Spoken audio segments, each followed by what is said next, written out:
we're back again in Nerdarchy here, Dave and Ted, and we're going to be talking more about this superhero renaissance we're going through right now. More specifically, what's going on with Marvel and the movies we've watched and enjoyed, and maybe the things we didn't enjoy about them.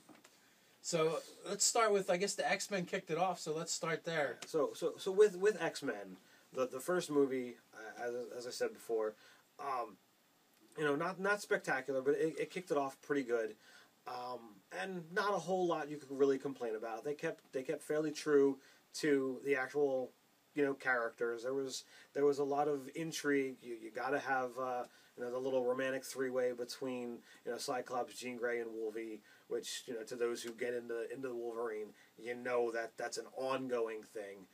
But then when they went to the second movie and really pushing the whole Dark Phoenix saga, I think they started to tank the whole X line because they decided they wanted to push the story in a new route rather than use a successful story that they've already done in comics. Me personally, if you sit there and you read a comic book and you know the story, it's a lot different than seeing it on the big screen and actually seeing the actual action shots, as opposed to snicked, or bamf, whatever. It's different. But you know what else you see really when they really is driven home to you when you see it on the big screen is when they butcher it. Absolutely. And here's the problem, and they did it progressively with each of the original Spider-Man before the reboot. With each of the movies, they kept progressing and pushing too many plots into the movie. They're trying to do too much in one movie. First Spider-Man, not bad. Second one, you're adding in more characters. You've got Doc Ock to deal with, as well as Sandman. Well, each one could really earn their own movie in its own right. Or Sandman in the third one. He might be in the third one. And that's what I mean. Like, it gets so convoluted because I think actually here's what I think. Doc Ock was in the second one, but they started sticking something else in there, and I don't even remember. It's not even memorable. They butcher it so bad. But when you get to the third movie, it's Sandman, it's Venom, it's the second Green Goblin. The second Green Goblin. As well as the entire plot line of Black Suit Spidey.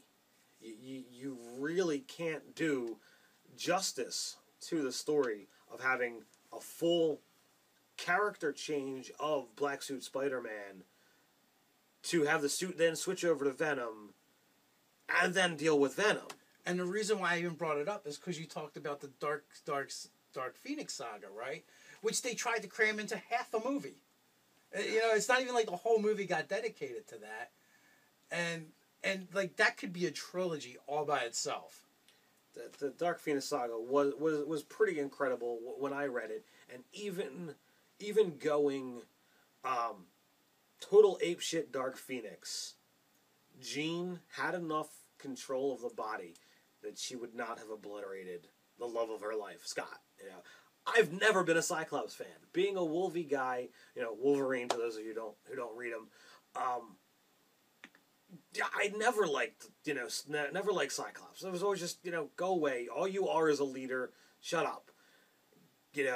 But watching the movies and having Scott die pretty much out of picture was pretty lame, in my opinion. I don't know whether they didn't want to bring the actor along or what, because he had like a 2-bit part in the movie, and then poof, we're 15 minutes into the movie. Well, that can't be it, because they bring him back for Days of Future Past. I don't know that. Cyclops is going to be in that in some incarnation or another. I'm not really sure. And they did bring him back for First Class. No, he was in the Wolverine beginning. Oh, was it the Wolverine Origins? Yeah, X-Men Origins Wolverine. He's got him as a kid, which totally puts the timeline off. Again, also. And it was super lame. With Gambit, they screwed up so many of the established plot lines with Wolverine with that movie that it was ridiculous. Oh, Sabretooth is his brother, and Deadpool's got Cyclops' laser beam eyes and teleports and teleports and all these other kinds. And he's a zombie. Yeah, he can't talk, dude. Anyone who likes Deadpool, without Deadpool talking, it really takes half the fun away. Deadpool is the kind of character, if you haven't read him, he will engage the reader. He will talk to the fourth wall, for those of you who know anything about acting. He's that type of character. And if you can't appreciate and give the nod to, it doesn't work. Ryan Reynolds steps up as Deadpool, and before he's established as the Deadpool, you see that snarky attitude, and it's hysterical. It's great. I was so looking forward to more of it. And they give the line, it's like, oh, well, take away his ability to speak. And it pissed me off even more, because one of the greatest assets of this character is that attitude. And, gone. And here's another thing. They gave him the Wolverine-esque, sword, blade, claw, whatever you want to call it. It's just like they did so much stuff that just didn't make sense from a story base. It's like they change stuff just to change stuff. And it continues throughout the whole entire franchise. When they bring Wolverine back to the Bone Claws in such a non-dramatic way, in my opinion. In the actual comic books, just silly. Magneto is the stereotypical arch nemesis of the X-Men, who's got the power of magnetism. He's got the ability to affect metals. Wolverine's skeleton is entirely coated with metal. So the two of them really aren't going to have an issue, because if Wolverine tries to do something, Magneto just says no. And it's hands down throughout the entire series. It's kind of funny because two of the characters are metal-based. And their nemesis is, I don't care about metal. I make metal my bitch. So he just, in one of the storylines, he totally just pulls all the adamantium right out of Wolvie. Almost killing him. Almost killing him, because it did a number on his healing factor. And that's when you realize that, okay, over the course of his life, he actually did have bone claws, but they never surfaced until the adamantium covered them. And he kind of developed some extra strength because he's been carrying around, 100 pounds of metal that's no longer there. And his healing factor, which was barely keeping him alive, is now super jacked up. But, that's all in the comic books. In the movies, we're going to cut it off with some adamantium, and yeah, yay. Bone claws for no reason. For the sake of bone claws. It wasn't even cool. And, it's like, to the guy who loved Wolverine, reading him as a teenager, I watch these movies because I'm true to Marvel. I'm gonna keep watching. I'm gonna keep paying attention. Again, I don't get into the comics anymore, but I'll keep watching these movies. But every time I do, it's like I shed another tear, because it's not right. All of it's wrong. But I don't want to just sit here thinking that I'm all about bashing Marvel. Fox, you're killing Ted a little piece at a time. You're destroying his soul. I don't want any of you out there to think that I'm just, going to bash Marvel. Because on the flip side, while I was reading, the X-Men comic books, I'd walk into the comic book store and I'd see the Avengers, and you see, Captain America, Mr. Patriot, and the Carpenter who's got a magic hammer, and all these other, characters that, in my opinion, back then, it's like, man, these guys are just lame. There's this guy in a metal suit, and wow, this guy can do this, and I never had an interest. I never had a desire to pick up a single Avengers title. Never. But being a fan of Marvel, when the Avenger movies start coming out, first one they put out, Iron Man. I'm like, all right, I never really got into the character, and I was floored. In the entire Avengers saga, in my opinion, Iron Man is the perfect movie. There is absolutely nothing that I can say is wrong with that movie. It's got a great pace. It's got great character development.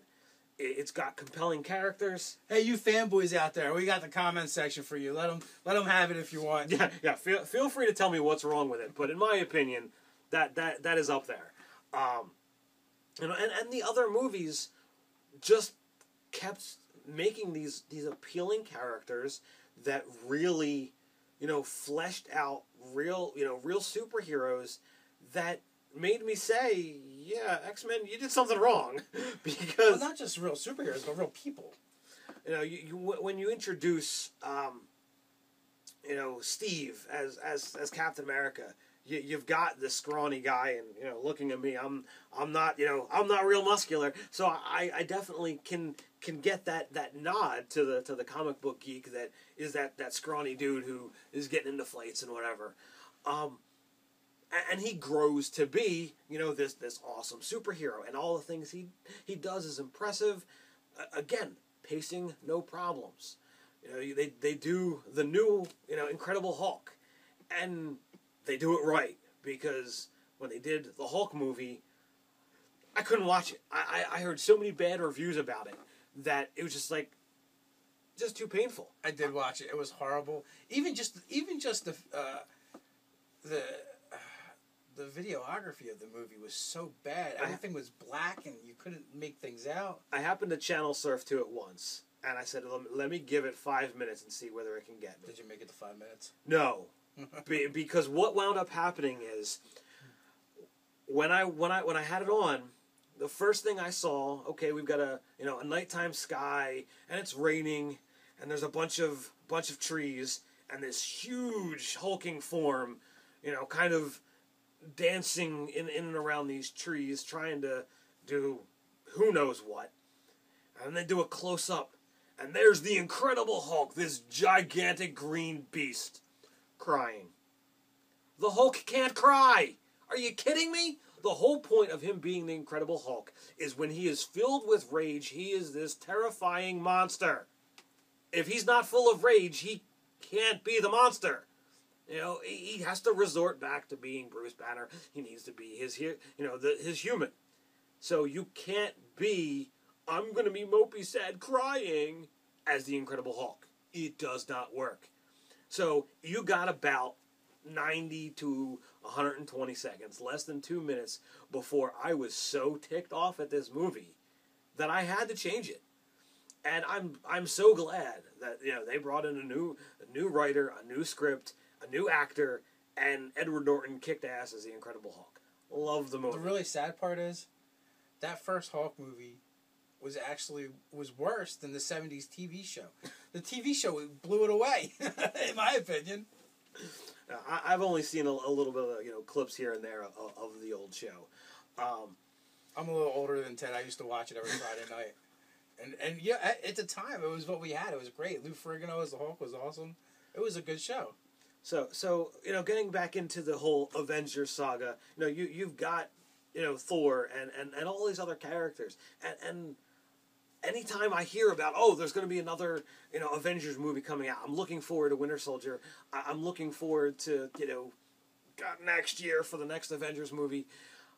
And I'm on eggshells waiting to see, what's going to happen, with these characters that 15 years ago I was saying, lame, can't stand them, don't bother reading them.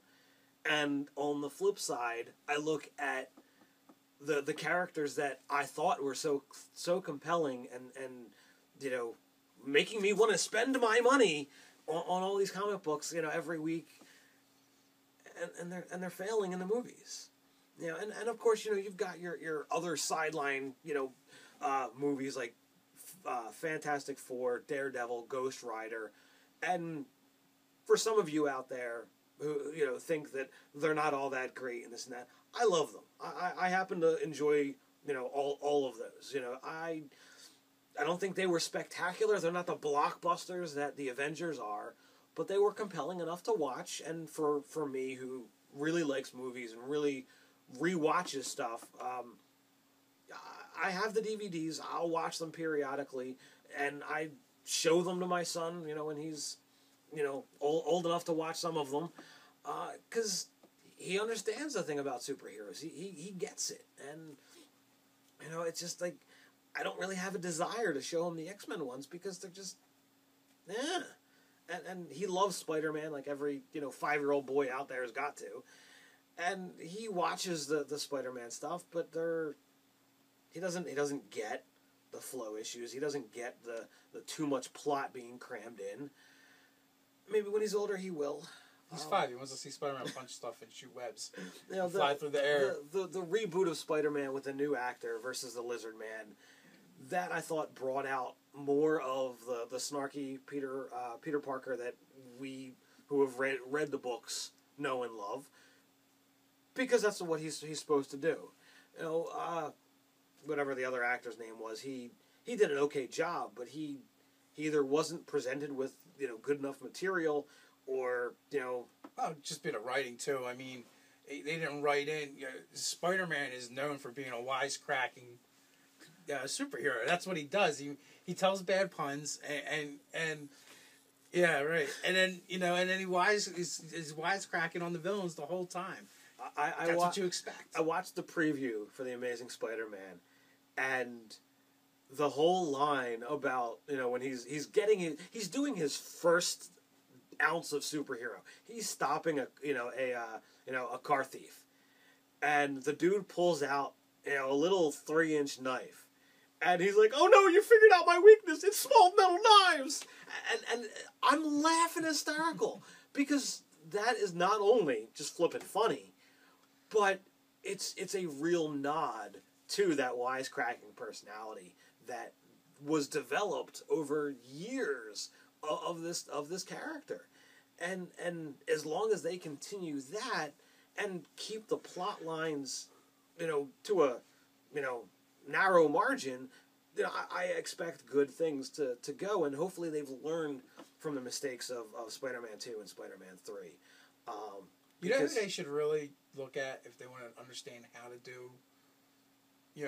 do a movie for material that's already been written? Peter Jackson. Look at the Lord of the Rings trilogy. Look at The Hobbit. He doesn't rush it. It's like, and that's what they try and do. It's like they try and rush it. Like, we got to get this movie out and be done with it, and we're going to do our 3 movies and that's it. But you know what? If you take your time, if you look at it like James Bond, right, and go, you know what? We're just going to keep putting out movies as long as people keep buying into them, and we'll just keep telling stories. And that's what it comes down to. Keep telling stories, right? But if you can actually look at what comic books are a continual story. You've got the people who are willing to who walk into a comic book shop on a weekly, bi-weekly, monthly, yearly, whatever basis they are. They're going to come in and they're going to pick up stories because they find the character compelling. And if you've got an audience, they're going to keep coming back. So if you can just keep putting out those movies, keep that storyline rolling, it's not a problem. You don't need to rush anything. But I think they felt that if they don't get through everything real quick, that they're going to lose interest. And I think that's just blatantly wrong. Look at the history of comic books. Or they feel like it's a fad, Oh, we gotta get in on this superhero rush before it goes away, because it hasn't been here since the 40s or 30s. How many years has Spider-Man been around? How many years has the X-Men been around? People have been reading them for that long, and are going to keep reading. They're going to keep having this interest, and if you can learn the lessons from that, you've got an established audience. Listen to that audience, and make the movies for that audience. Yes, you're gonna pull in more people, and you're gonna get more people interested. You're gonna get people like ourselves who used to belong to that audience, and faltered away because we were spending too much money or because other things came into our life. You get married, you have kids, things happens. But if you treat it right, you'll have an ever growing market, because like us who have had kids, you're going to introduce it to the next generation and to the next generation, and it's possible that 40 years from now, when my kids got kids and he's showing them to them, that the market still can be there. but you have to treat it right. You know. Well, my understanding is Marvel Studios, they're doing a good job, and they're taking their time. They're not rushing it. It's a shared universe, which is kind of like a new thing, and it's a risk. They took a huge risk by going, okay, you might need to see all these movies to understand everything, which could drive people away or draw people in. But what they did is they said, well, you know what? This is what we do in the comics, so this is what we're going to do with our movies. And so far it seems to be working. But my understanding is Marvel has movies mapped out into 2020 something. 2020. You know, so I don't know. They definitely have a stage 3, which is like next year, and then I think I saw stage 4 too. And now, right? It's funny too because they're introducing characters that are kind of obscure, and they're completely fearless with it, and it takes balls. You know, they're going to release a freaking Ant-Man movie. DC won't put Wonder Woman out there, but Marvel is going to throw Ant-Man and Rocket Raccoon at the fans. I never read Guardians of the Galaxy, and my boy here did. He read it. He liked it. And he's telling me about this, you know, raccoon with, you know, machine guns and whatnot. And I'm like, all right, well, let me see. And no lie, he put it up on Facebook. And I was like, holy shit, I need to see this. That raccoon is scary. He's using guns that are bigger than he is. And he's got a freaking trees running around on. But, you know, and honestly, like, I read Guardians of the Galaxy, but that's not the book that I read. You know, in the, I guess it was 80s or 90s, it was actually a different group of heroes. And I think this is what they're using now is actually the original Guardians of the Galaxy. But even still, you know, what they're doing is they're not being conservative with their movie plans. What they're really doing is they're looking at what's been successful for them in comic books and just putting it on the screen.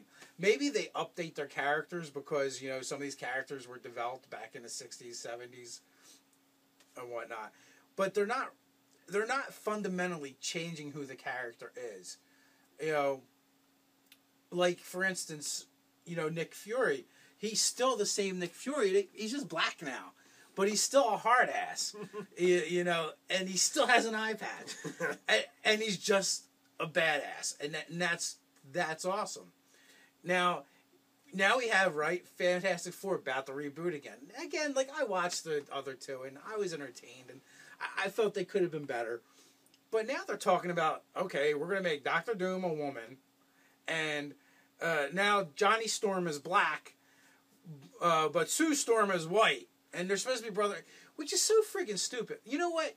Make them both black. If you're going to make one of them black, make them both black. We don't need an interracial family just because. You know, it'll be interracial when she marries Reed.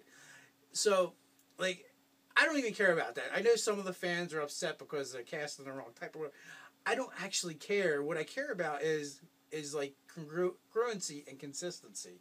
And by changing that one character but not the other, it seems just silly. It's another, okay, we're going to change... It's a change for change's sake. We're going to be shocking. We got a black Johnny Storm, right? Like, who cares? Or now we got a female Doctor Doom. The only female Doctor Doom I want to see is Ivy Doom Kitty, all right? But it just doesn't make any sense, you know? And, you know, that's why, I rejoice every time I see Marvel get back one of their titles. You know, today I just found out they got back Blade, which I'm excited about. And actually, of the non-Marvel movies, Blade was probably the better franchise of them all. Blade, you know, it went out to a trilogy, and I thought, you know, for the most part, it met with good success. I enjoyed it, and I didn't find out until after I had watched at least 2 of the movies that it was actually a Marvel title. I had no clue. Wesley Snipes did a great job with that. He did. I enjoyed it. What other? You know, Daredevil was kind of a bomb. Elektra. What's that? I enjoyed Daredevil. I thought it was good. I found Bullseye is amusing. So they're okay. Like, Daredevil was one of the better ones compared to like XMen as far as staying true to stuff. Mm-hmm. Ghost Rider was hit or miss. Like, and again, like Ted, I actually enjoy these movies, but I just feel like they could be better. Oh, you know, certainly you can make them more appealing and have, you know, a better script. You know, look at all the Avengers stuff. You know, and just compare. Look at the reviews. The Avengers stuff has hands down gotten, you know, rave reviews, and the others not so much. The fans completely hate them for the most part, like the diehards, and you know, I guess, like we said, because we don't read comics like we used to, so we're not really diehards. We enjoy a good superhero flick, right? So that's what we're looking for. You know, we're looking for, you know, entertain us. Yes, give us entertainment. You know, give us that. You know, let us enjoy what we know and just be as true as possible to just the core character. So, I hope you found us entertaining. You know, feel free to hit like, subscribe, give us whatever kind of comments, good, bad, and different. You know, let us know what you want to hear next. You know, the more information we have from you guys who are sitting here listening to us, the better we can entertain you. So, thanks, and until next time, I'm Ted. Dave. Nerdarchy, and we're out.